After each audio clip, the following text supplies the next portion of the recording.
Hey guys, it's I'm back, and it's Saturday when I'm recording this. So those who have been following these little video blogs of mine will recognize that I was supposed to be done with this on Thursday, but sadly I was not. But luckily for us, we've now looks like baby's coming Wednesday, so I have more time. And I'm using that time pretty wisely, I hope. So yeah, let me show you what I have gotten done. So, gotten this guy all painted and primed. Doing all the detail painting right now. It's rough on that side, but it's a lot prettier on this side over here. So I'm getting all the little detail paints on there, the little phaser turrets down there. Just all the little paint that I'm just waiting to dry, and so I can start peeling off the windows like I've started to do back here. Can you see that? Yeah, I think you can. Starting to get all the little portholes out. What a pain in the ass, let me tell you. It's just, I love that micromask stuff, but it is just, it's a pain in the butt to get out and like not also like damage your paint. So it just takes takes a lot of work to, you know, not butcher all the work that I've already done. So, but I got the arboretum windows all out, as you can see on this side. So this side's pretty much done. Got the hangar deck all nice and cleaned up. It's kind of dark right now, so can't really see all that well in there, but just worked on really getting that hangar deck all clean and polished and, you know, looking nice and new. I have a few seam issues with the sanding that I'm not too kicked in the head with, but one thing I have learned about working on this enterprise is every little bit more that you do helps. So, you know, if it doesn't look great when you first put the putty down, put some primer, it makes it look a little bit better. Sand it down like I did here. Put the pearl coat and the white on here, and it'll make it look even better. And then the final thing that really, really does help clean everything up is the Aztec decal sheets. It hides so many imperfections, and you know, this is the first model I've done in like 20-something years, so I'm pretty happy with, you know, with it as a whole. I can live with any imperfections. You know, it doesn't have to be super perfect. But I'm just trying not to rush right now. That is the number one thing that I've been like fighting this entire time working on this enterprise, and it's really true because it's a marathon. Like, you have to take your time. The second you start feeling like, hey, I'm really happy with the progress I'm making, that means the enterprise is telling you to slow the fuck down.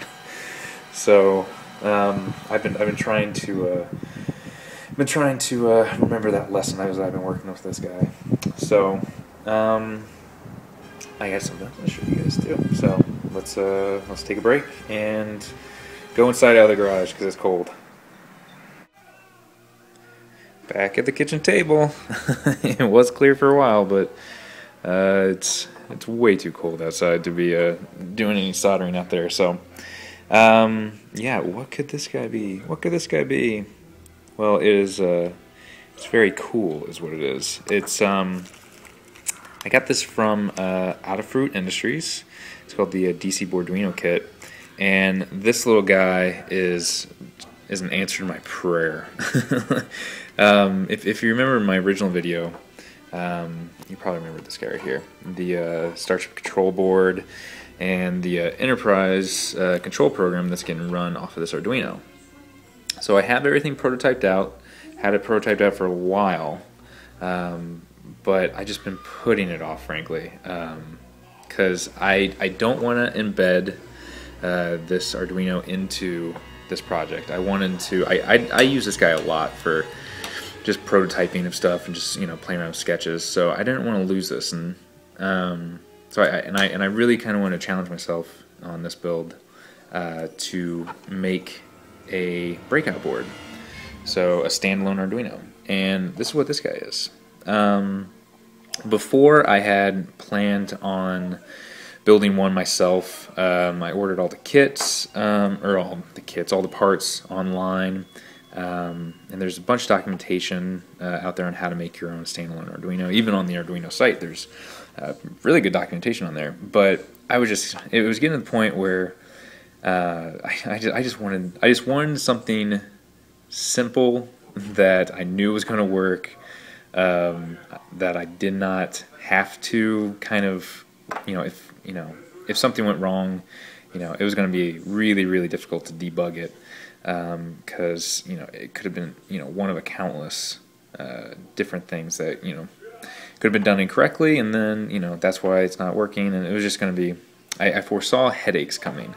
So I found this guy, and it is awesome. I'm in the process of soldering it together right now, and it's so cool. Like, even let me focus on it.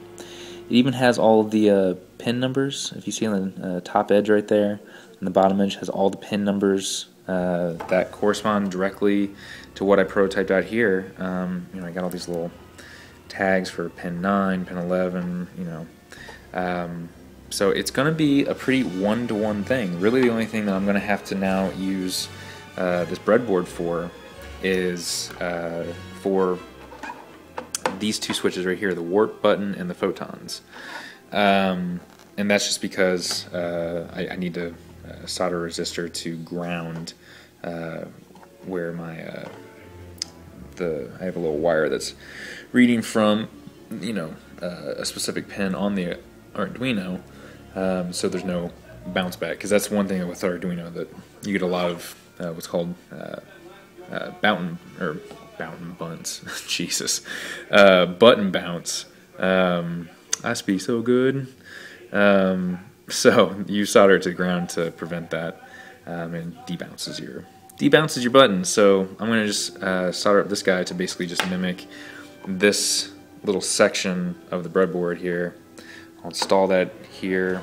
I'm going to be then taking this guy and basically butting it up right inside, drilling out a little hole right there, and then I just plug my 12 volt wall wart plug right into this guy, and then I'm going to have all the wires running up this tube, and then it's going to be soldering together all the wires from the secondary hole down to this guy, and or through this little hole right there, and soldering it all together, and that should be it. I mean, it'll be done then. So while I wait for the paint to dry outside, I wanted to get this guy done. It's really pretty easy. I mean, if you have I'm pretty comfortable with soldering, because I've done a lot of these sorts of projects before. Like, I built a proton pack with my wife a couple of years ago, 2 proton packs actually, and that was all Arduino powered as well. So I'm pretty comfortable with this stuff. So if you're new to electronics, this might be a little bit you might be biting off a little more you can chew here. But if you're comfortable with microcontrollers and stuff like this, I mean, there's no reason to have to buy those really expensive enterprise control boards out there. That there's a light kit out there for as I'm sure for this 1/350th that's a couple $100, and gives you everything you need, and it's great. But I don't. My wife would kill me if I spent a couple $100 more on this guy. So I'm doing it all DIY, and I plan to use I'm going to use this kit again for future builds, and I cannot recommend it enough. So DC Boarduino kit, it's pretty freaking awesome. I'm going to get this guy all soldered up, and then we'll check back. So, all right, see you in a bit. Okay, well, after most of the day soldering and shoving wires through a very, very narrow metal tube, and then now it's like some sort of bizarre tree, I got everything wired up. This control base is pretty much done. So it's kind of a rat's nest in here right now. As you can see, there's just, hold on here. Let me turn on a light. There you go. You can see that better. So it's kind of a rat's nest in here right now, but basically this is the main power board. So all of these switches for each part of the ship gets routed through this board. So we can now turn on the hull lights, hangar deck, and arboretum all separate, and toggle the impulse engine lights on and off as well. So that's pretty sweet. And got this guy all wired up and looking pretty. I'm gonna hot glue all this stuff in here when I get a base for this guy. I'm not really sure what I'm gonna use for the base yet. Maybe it's like a big wooden plaque from Michaels or something, and just spray paint it shiny black or something. But it's pretty awesome. So let's turn off the lights so we can now see what's going on. So flip that switch, and voila, on off, on off. So this is now, we can now toggle the floodlights. Boom! Impulse engine lights can be toggled on and off. And this is really cool. Whenever you go in and out, God, that's so glary. Whenever you go in and out of warp, push the warp button. The impulse engines are coded to do this kind of slow fade out, as well as when you. So now we're in warp, and I just don't have the engine or the deflector dish. Oh my God, so many wires.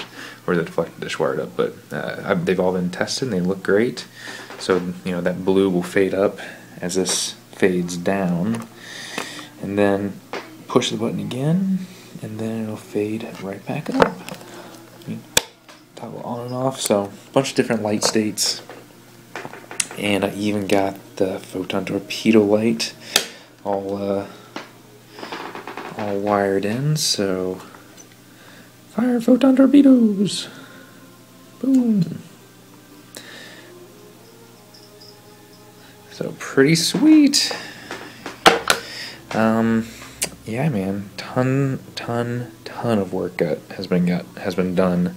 The only thing I might add to this before I totally sealed up is I thought it'd be kind of cool to put some lights on the inside of this base. So I made, that's kind of what I've been planning to do all along, because you can see I didn't paint over those windows right there.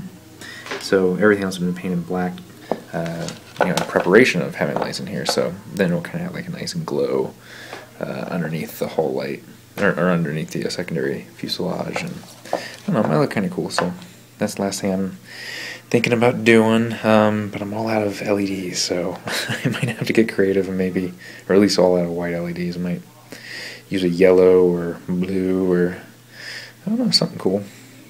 So let's power it off. So it's pretty sweet, man. Power on and off. Yeah, I guess that's all for tonight. But tomorrow, the secondary fuselage is getting all dry right now, and so tomorrow I'll decal that guy. And then once that's nice and good, I'll install the saucer section, and then we'll be installing this other warp nacelle, and there's a deflector dish, sealing the sucker all up, and mounting it. So we're very close. So let's do a little light off. Ooh. So pretty cool. So alright guys, talk to you tomorrow. Bye.